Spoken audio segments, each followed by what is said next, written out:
깨달음으로의 여행. 35년 동안 성인층을 가르치면서 나는 많은 사람들이 자신의 생활 태도를 바꾸는 데 따라 고민과 공포, 그 밖의 모든 종류의 질병을 몰아내고 생활을 변화시킬 수 있다는 사실을 알았다. 수백 번이나 그렇게 믿기 어려운 변화가 일어나는 것을 보아왔다. 그래서 이제는 조금 더 의아하지 않게 여긴다. 여기에 내가 가르쳤던 학생의 경우를 예로 들어 소개해 보겠다. 이 학생은 심한 신경쇠약으로 괴로워했었다. 무엇이 원인이었던 건가? 바로 지나친 고민 때문이었다. 그는 자신이 너무 말랐다든가, 머리털이 빠지고 있다든가, 돈을 모을 수가 없다든가, 혹은 좋은 아버지가 될 수 있을 것인가, 실현은 하지 않을 것인가, 착실한 생활을 하고 있는 것인가 등등 무엇이든지 심각히 고민했다. 또 그는 다른 사람에게 나쁘게 인식되어 있지는 않은지 고민했고, 어느 때는 자신이 위암은 아닌지 의심하여 자신을 괴롭혔다. 결국 그는 일이 손에 잡히지 않아서 직장도 그만두었다. 그는 신경쇠약이 너무나도 심해져서 가족과 이야기를 나누거나 생각을 조절할 수도 없었다. 공포에 가득 차서 조그마한 소리에도 깜짝 놀라 일어났고 사람을 피했다. 아무런 이유도 없이 울부짖는 일도 있었다. 고민은 나날이 계속되었다. 그는 하나님까지도 자신을 버렸다고 생각했고 강물에 빠져 죽고 싶은 충동에 사로잡혔다. 그러던 어느 날 플로리다로 여행을 가기로 마음먹었다. 환경이 달라지면 마음도 달라질지 모른다는 생각이 들었기 때문이다. 기차에 올랐을 때 그의 아버지는 한 통의 편지를 건네주면서 플로리다에 도착할 때까지 뜯어보지 말라고 했다. 관광 시즌 절정기에 플로리다에 도착한 그는 호텔에 방을 구하지 못하자 어느 대학의 기숙사를 빌렸다. 그리고 마이애미에서 출발하는 부정기 항로 화물선의 일자리를 구하려 했으나 뜻을 이루지 못했다. 그래서 해안에서 소일거리를 하던 그는 이곳이 고향에 있을 때보다 조금 더 나을 것이 없음을 느끼며 아버지의 편지를 읽었다. 아들아, 너는 집에서 1,500마일이나 떨어져 있지만 별로 변한 것 같은 기분은 들지 않겠지? 나는 그것을 짐작할 수 있단다. 왜냐하면 너는 고민의 씨앗을 몸에 지니고 있기 때문이지. 그것은 너 자신이다. 내가 보기에 너의 몸과 마음은 별로 이상이 없다. 너가 당면한 사태가 너를 괴롭히는 것이 아니라 이 사태에 대한 너의 생각이 너를 해쳤던 것이다. 모든 일은 생각한 대로 이루어진다. 너가 그것을 깨달았다면 돌아오너라. 너의 병은 곧 나으리라 믿는다. 이러한 아버지의 편지를 읽고 나서 그는 화가 치밀었다. 그가 바라고 있는 것은 위안이었지 교훈이 아니었다. 그는 몹시 흥분하여 집으로 돌아가지 않기로 결심했다. 그날 밤 그는 마이애미의 어느 골목을 걷다가 마침 예배를 드리고 있는 교회 앞을 지나치게 되었다.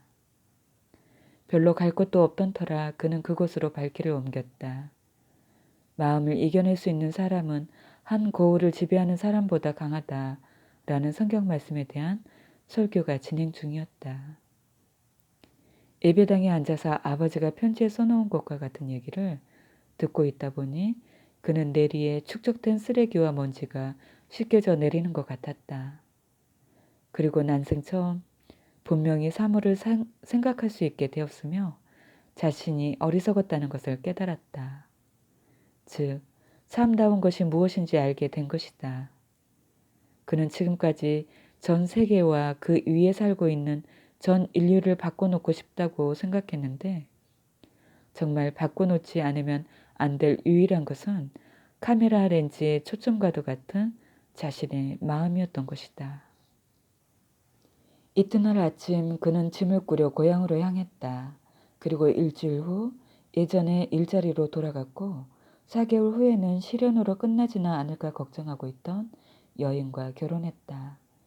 현재 그는 5자녀를 두고 행복하게 살고 있다.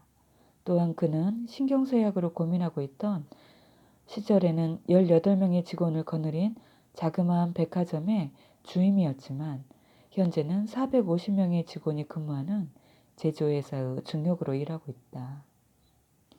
이제 나의 생활은 순조롭고 대인관계도 잘 이루어지고 있습니다. 나는 지금 인생의 참다운 가치를 만끽하고 있다고 믿습니다. 때때로 불안한 생각에 사로잡히게 되면 이것은 아마도 피할 수 없는 일이지만 마음에 카메라 초점을 맞추라고 자신에게 타이르곤 합니다. 지금 생각하면 내가 신경쇠약에 걸렸던 것이 다행인 것 같습니다. 나는 자신의 생각이 마음과 육체에 어떠한 강한 힘을 미치는가를 분명히 알 수가 있었기 때문입니다. 그는 덧붙여서 일찍이 아버지가 내 모든 고민의 원인은 외부의 상황이 아닌 내가 그 상황에 대해서 생각하고 있는 것이라고 말한 것은 옳았다고 봅니다. 그렇다고 깨달은 순간 나는 마음이 홀가분해졌습니다. 그로부터 이후에도 완전히라고 하였다. 이처럼 마음의 평화나 기쁨은 무엇인가에 또는 누군가에 의하여 좌우되지 않고 다만 우리들의 정신태도 여하에 달려 있습니다. 즉 외부의 조건은 관계가 없는 것입니다. 또 하나의 예로 존 브라운이라는 사람의 이야기를 들 수 있다. 그는 노예에게 반란을 교사했다는 혐의로 교수형을 당하게 되었다. 그래서 관이에 실려 처형대로 이송되었는데 옆에 따르던 간수는 안절부절 못하고 있었다. 반면에 그는 평온했고 주변의 경치를 둘러보며 어쩌면 이 나라가 이렇게 아름다울 수 있을까? 지금까지 천천히 구경할 기회가 없었던 것이 유감이다 라고 감탄했다고 한다. 또 남극을 처음으로 탐험한 영국의 로버트 펠콘 스콧과 그의 대원들의 경우도 마찬가지다. 그들의 기로 여행은 유사일의 처음이라고 할 수 있을 만큼 괴로운 것이었다. 식량도 떨어졌고 연료도 떨어졌다. 그들은 한 걸음도 나아갈 수 없게 되었다. 무서운 눈보라는 이틀 동안 밤낮으로 불어댔고 극지 빙판 위에는 윤기와 균열이 생겼다. 스콧과 대원들은 죽음에 직면하고 있음을 알았다. 그들은 만일의 경우에 대비해서 상당량의 아편을 가지고 있었다. 그것을 복용하기만 하면 영혼이 깨지 않는 편안한 잠속으로 들어갈 수 있기 때문이다. 그러나 그들은 이 마취제를 쓰지 않았다. 그들은 명랑한 노래를 큰 소리로 부르면서 죽어갔다. 이 사실은 8개월 후 수색대가 그들의 동사체에서 발견한 유서를 통해서 알게 되었다. 모든 것은 마음먹기에 달려있다. 우리도 만약 용기와 평정과 창조적 사고를 지닐 수 있다면 자신의 관에 걸터 앉아서 교수대로 끌려가는 도중에도 경치를 즐길 수 있고 굶주림과 추위로 곧 죽게 되어도 유쾌한 노래로 텐트를 가득 채울 수 있지 않을까?